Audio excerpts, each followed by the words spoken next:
Electrical storm system that caused hundreds of lightning strikes is lingering over the city tonight. An indication of that is a temperature reading that we call the dew point.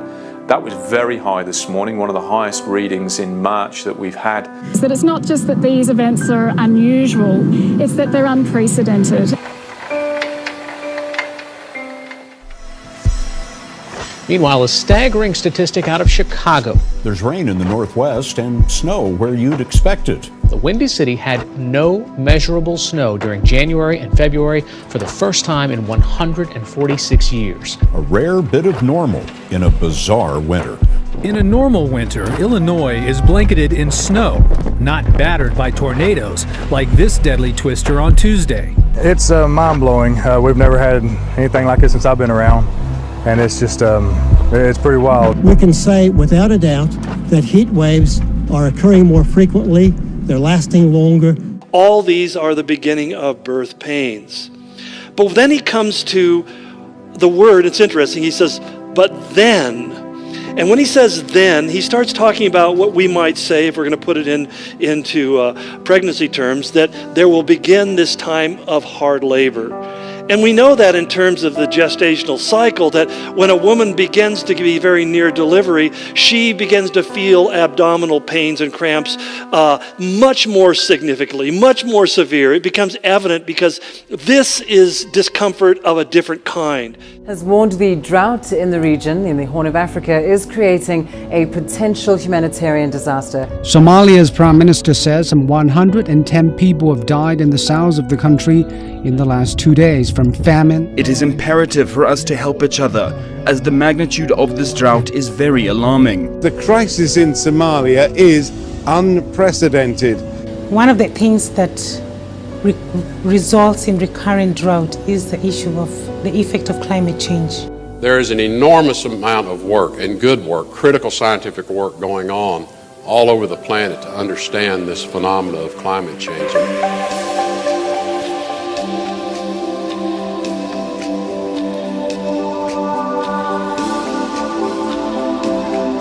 And what Jesus wanted us to understand is that when we come to the times of the end, it's not going to be like we can't recognize it, because not only have we been given information about what's coming in the world, but it's going to be pretty obvious that this is not normal, that the world is moving in directions heretofore unseen.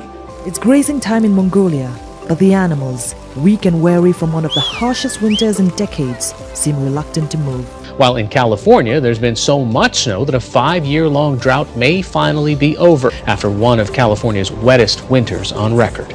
And so far, even one of Hawaii's mountains has gotten more snow than Denver.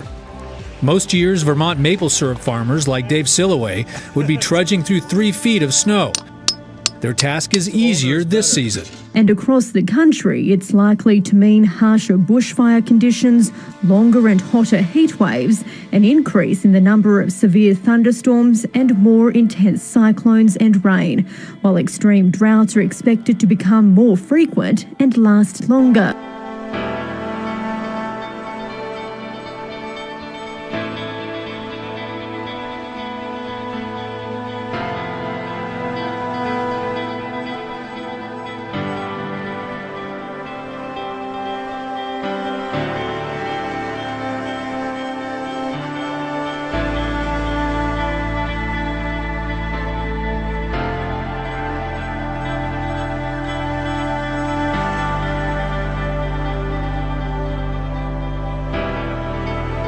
"20 years ago, we were talking about the word freezing over, and now we're talking about it cooking to death."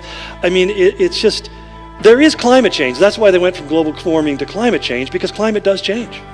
It's called spring, summer, fall, you know. I mean, we have changes of climate and so forth, but it is cataclysmic. And the whole point is, if CO2 is really percolating out there in the earth, we know that millennia ago, the CO2 levels were significant, 200 times higher than they are right now. And what was the earth like? It was tropical, because there was so much heat. Because what happens with that, the CO2, it makes plants grow. The green spaces around the planet have actually increased. Do you realize that the Arctic thinning of the ice has reversed itself for the last 2 years? We're not hearing about that. And the snow levels have gone back to where they were. Poor polar bears.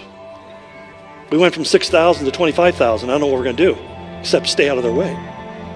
Take a look at this. This is video of what's known as the Ring of Fire. It's an eclipse caused when the moon moves between the Earth and the sun.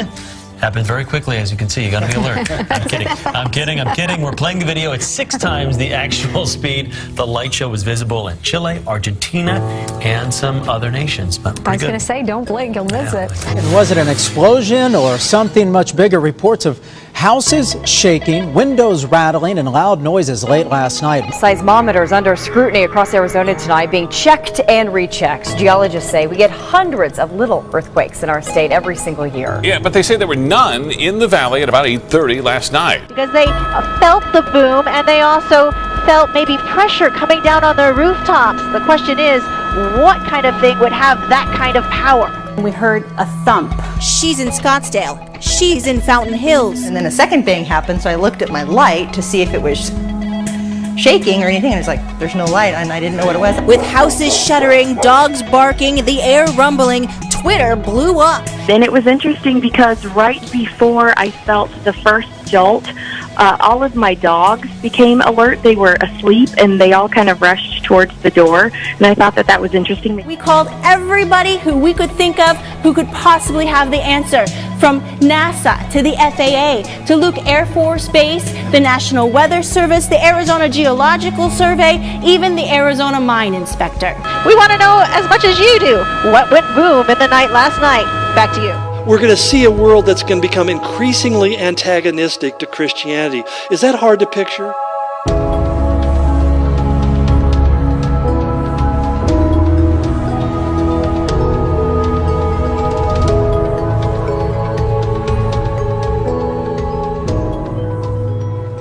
Okay? I mean, really, it's going to become increasingly antagonistic, and it's going to not be just regional, but it's going to be worldwide. That there's going to be this increasing hatred and despising of believers.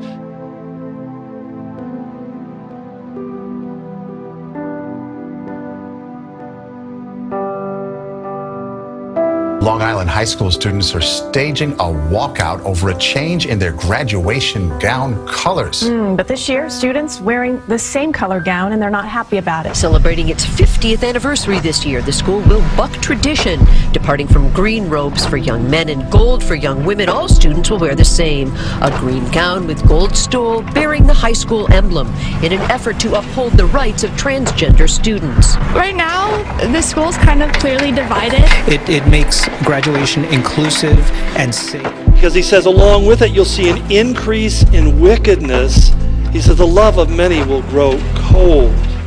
The teenager charged with an unspeakable crime, murder, attempted murder, and biting at the face of one of his victims. A Skype interview with Austin Harroff from his hospital room paints the picture of a deeply troubled and regretful young man. He's accused of randomly murdering a Martin County couple and then chewing on the face of one of the victims. They were people he didn't even know. Did you leave that restaurant wanting to hurt anyone?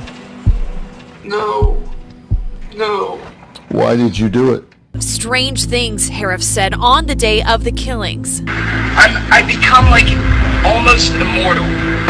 I have to die one day to give life. That's not immortal. Well, also in that interview, Austin said he was running from a demon-like figure named Daniel before that attack. But that he has heard voices, the devil talking to him, and that he has had superpower delusions and godlike fantasies.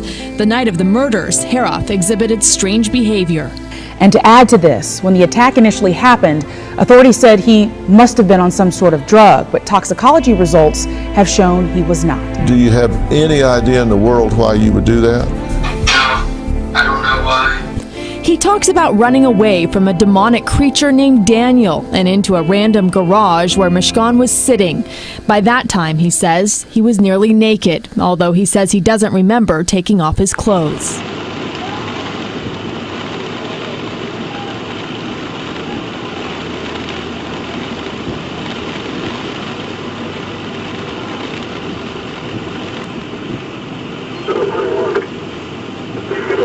Call the victim of the owner of the wallet will meet behind Smoky Bones.